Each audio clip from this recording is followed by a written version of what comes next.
How you doing? This is test number 4, second one for today. And we're going to be updating some things. Again, this is just a test. It's a political thing. 2 plus 2 equals 4. 4 plus 4 equals 8. Conversations are this and that. And boy, am I tired. I had coffee and I had water. And it's kind of strange doing it this way, but that's all right. Again, today we're just doing a test. We're going to be testing a few more times over today and tomorrow, and then I think we're going to start rolling the shows out. There's a lot to talk about. First few shows, well, we'll change up on every show just about, but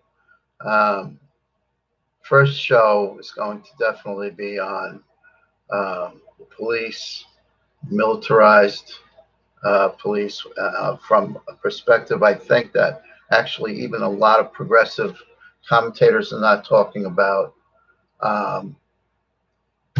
and how they evolved from being police back, well, actually, really right from the nation's origin. The police have not just been the police. This really all stems from, and a lot of people really don't know the history, even commentators on the left. Um, this is really all a result of really slavery. Um, they had marauding gangs working for the plantation owners, running all over the South, all over, actually, even the Middle Atlantic state colonies. Because there were slaves all throughout, even in New England, where fugitive slaves were down and beaten and returned back to their plantations or their masters, or the merchants that may be owning still some slaves up in the north. There were still a lot of slave owners in New York City.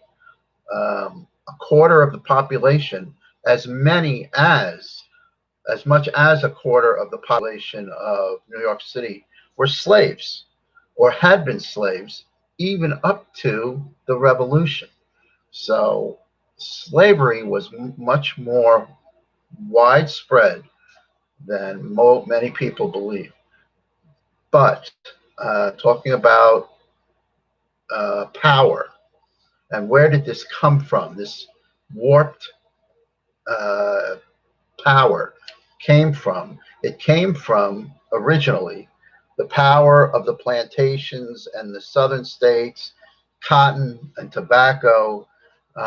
That's where the economic power came from, which turned into a social power and a cultural power, of immense structure and immense structuring, and actually became a part of the Constitution. And this is the part that right now I have not heard anybody else speak about, but me being a political scientist, and being a political science major and all of that other stuff when I went to college many years ago, um, I know that the Constitution was put together uh, by the 3/5 rule or compromise.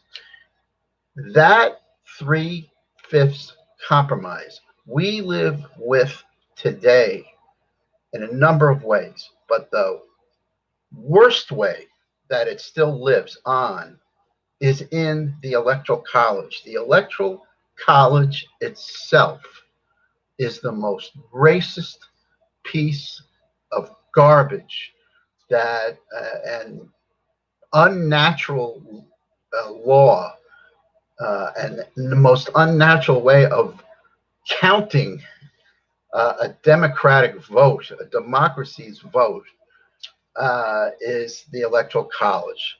And how did the Electoral College come about? It is the three-fifths compromise. And that three-fifths compromise is the black slaves that were in the South and were nearly half the population, and in some states, the greater part of the population of that colony. And so there really weren't enough white Southerners to offset the population in the middle colonies and the north and the New England colonies, and so the Southern plantation owners needed power. And where was that power? In Congress and the Senate. Where was that power going to come from? And to elect Southern presidents, where was that power going to come from? They had to get it from somewhere. And the only other place they could get it, because there weren't enough whites in the South at the time, was the black population. And the black population, they couldn't give them a full person because that meant they were human and not property. So they gave them a three-fifths for every slave or every black person. They were counted as a 60% of a person. And so South Carolina, instead of counting only 50,000 white people, they were able to count all their slaves. They added them up. If they had 100,000 of them, you can only count 60%, three-fifths. And so, but there's 60,000 more. So now you have 110,000 or 100,000 people in South Carolina instead of just the 50,000 whites. And that's how the South got its power, on the backs of slaves that could not vote, could not own a house, could not go to the bathroom except beside a tree. They weren't treated as human beings, but they gave the plantation owner not only their labor, but they gave them political power, which was more important. And because that political power turned into economic power. And so beside John Adams and John Quincy Adams, the first 6 or 7 or 8 presidents were all from Virginia, basically. Washington, Madison, Monroe, Jefferson, even Jackson, Andrew Jackson. He was really a Southerner from Tennessee. His family was actually from North Carolina. They weren't plantation owners. They were actually poor, not very poor, but somewhat poor. He came from a broken home. But most of the population of the colonies was in the North, in the middle states. Why were all the presidents being elected from the South? And so that's the power of where we are now. That's where that power comes from. That power has never been broken. The Electoral College has never ended. It has warped our politics from day one. There has not been a presidential election without it. And so the southern states have been given tremendous power over the rest of the country, up to and including today. That Electoral College, again, the Nazis would love that. Let's only count the Jews as three-fifths.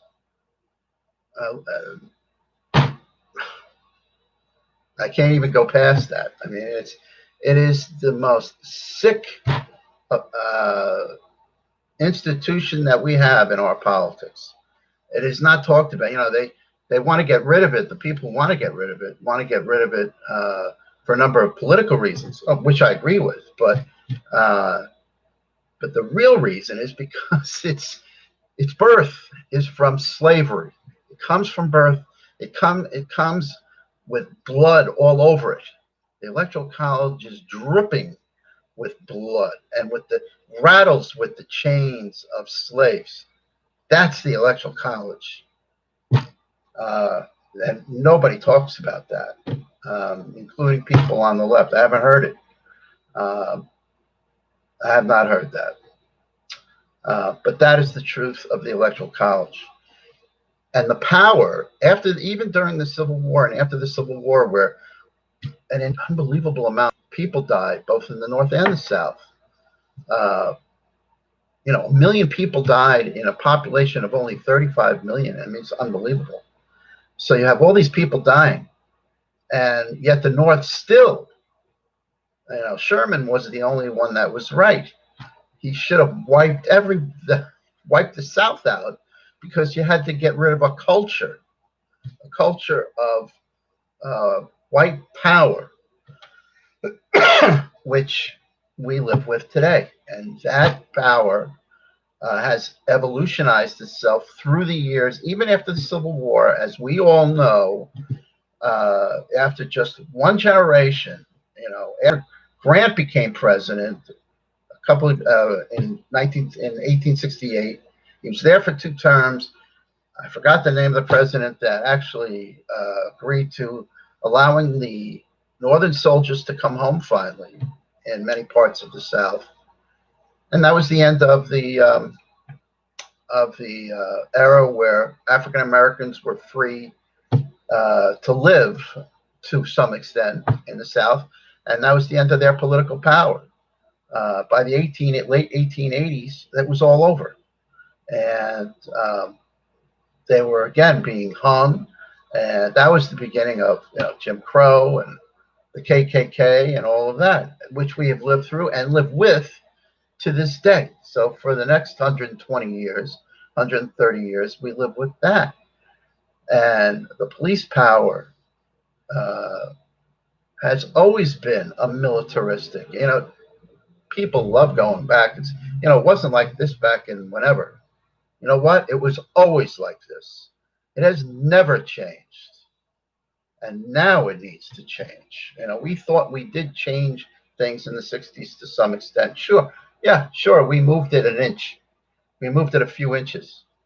But it needs to be moved by miles to get this right, to get our society right. It needs to be moved 100 miles, not the few inches that we moved things back in the 60s and 70s. So, I mean, we had good intentions back then, but this generation now, they do have the power. They have the time, they have the power, they have the numbers to get it right. I don't know if they have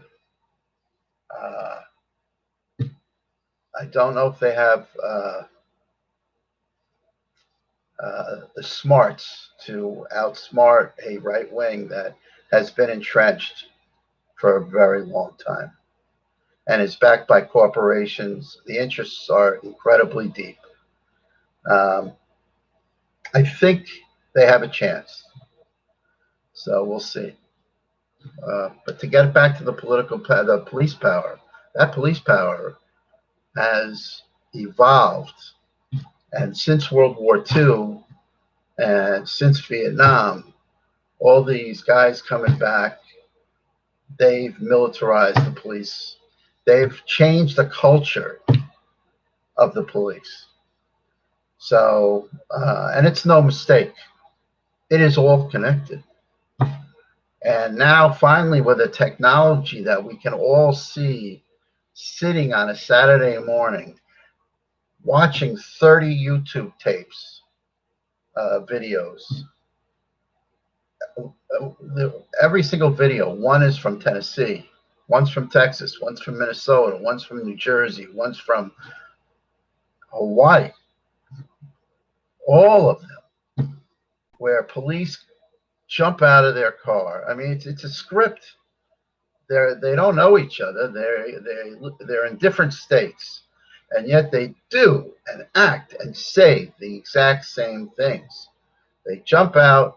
They attack the citizen. They corner the citizen. They jump on them. They beat them.